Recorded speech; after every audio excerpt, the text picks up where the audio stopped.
आज गोटे बढ़िया कथा कहूँ शुण भोजने नृत्यंती विप्रा मयूर मेघ दर्शने सद्जन सुख संपदे दुर्जन कलह प्रिय। तार अर्थ है विप्र मान है ब्राह्मण, विप्रा मान है ब्राह्मण माने भोजने नृत्यंती विप्रा खाइबा ना शुणे ब्राह्मण माने नाची उठिबे। कहीं ना से माने विभिन्न प्रकार खाद्य खाती, बहुत प्रकार खाद्य बहुत लोक ब्राह्मण मान को डाकी ब्राह्मण भोजन दियंती।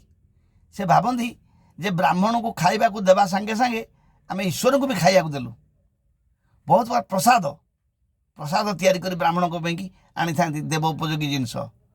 तेणुक खाइबा जमी कहते खाइला घर पिला रंक, सेमती ब्राह्मण मैंने जेहेतु भल भल खाद्य खाई से मैंने खाइबा ना शुणे नाची उठे।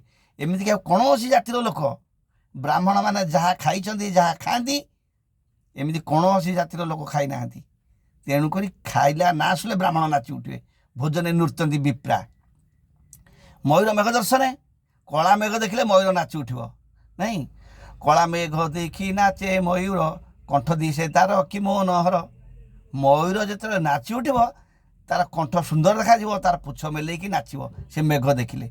सदजन सुख संपदे जो मैंने ज्ञानी लोक महत लोक विवेकी लोक से मैंने सब चाहती समस्ते सुखे रुहतु। सर्वे भवन्तु सुखिनो सर्वे शांतु निरामया सर्वे भद्राणी पश्यन्तु माँ कश्चित दुख भाग भवे। समस्ते भलरे रहिले भल। मो परिवार लोक मो पाख लोक मो पड़ोशी लोक मो गाँ लोक समस्ते केमती भलरे रुहतु, कई परस्पर उपर निर्भर न करतु, समस्ते शांति रुहतु। ज्ञानी लोक मैंने मन माने मन मन भावती। किंतु दुर्जन कलह पे जो मैंने दुर्जन से सब चाहते कली लगू टे कली न लगे भल लगे।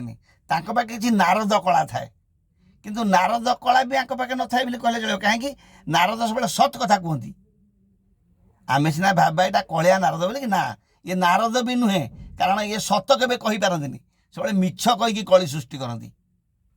किसी लोग कली प्रिय था जमी कामुड़ा कुकुर गोटे था किसी क्या न पाइले निज लांगुड़ को कामुड़ी पकाती, निज लांगुड़ कामुड़ी छिड़े दी था। देखते गोटे कुकुर लांगुड़ छिड़ी थव कहीं ना से हूँ कलिया प्रकृतिर कुकुर, से निज लांगुड़ को निजे छिड़े दी थाए।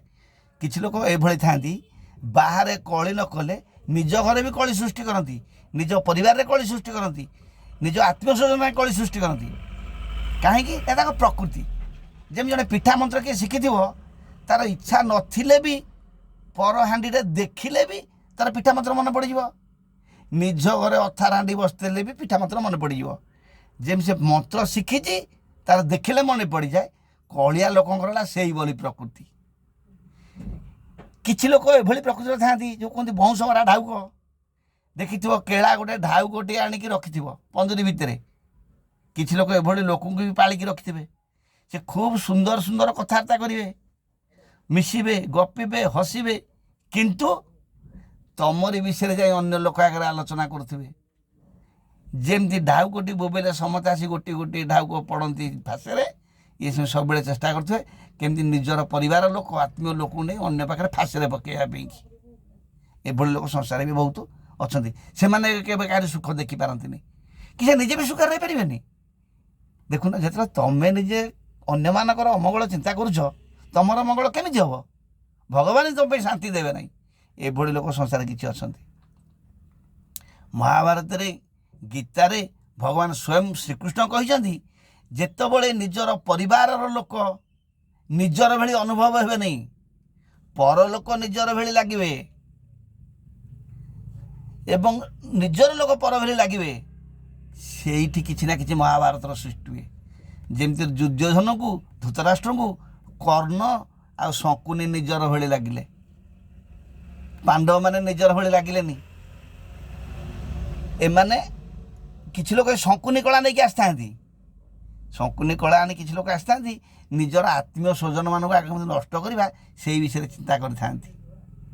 थे भावी देखुन प्रकृत परिवार रे कष्ट किसी ना, एकमात्र कष्ट हूँ तुमर निज लोक तुमको पर करी पर लोक को निजर करी तुम ना षड्यंत्र करेंगे। आ तुम से षड्यंत्र जापर, तुम से षड्यंत्र जापर जे यही मोर निजर लोक मो षड्यंत्र कर भली काम करुच्ची। ତୁମକୁ ସେତେବେଳେ ସେଇଟା ବହୁତ କଷ୍ଟ ଲାଗିବ। ହଉ, କଥାଟା କିଭଳି ମନକୁ ପାଇଲା ଫୋନ୍ରେ ମୋତେ ଜଣେଇବ, କାରଣ ନିଶ୍ଚୟ ଜୀବନରେ କିଛି ନା କିଛି ଲୋକଙ୍କର ଏଇଭଳି ଘଟଣା ଘଟିଥାଏ ଏବଂ ସେମାନେ ଅନୁଭବ କରନ୍ତି, କିନ୍ତୁ କାହାକୁ କହିପାରନ୍ତିନି କି ସହିପାରନ୍ତିନି, କେବଳ ମନେ ମନେ ଦୁଃଖ ପ୍ରକାଶ କରିକିରି ରୁହନ୍ତି। ହଉ, ରହିଲି।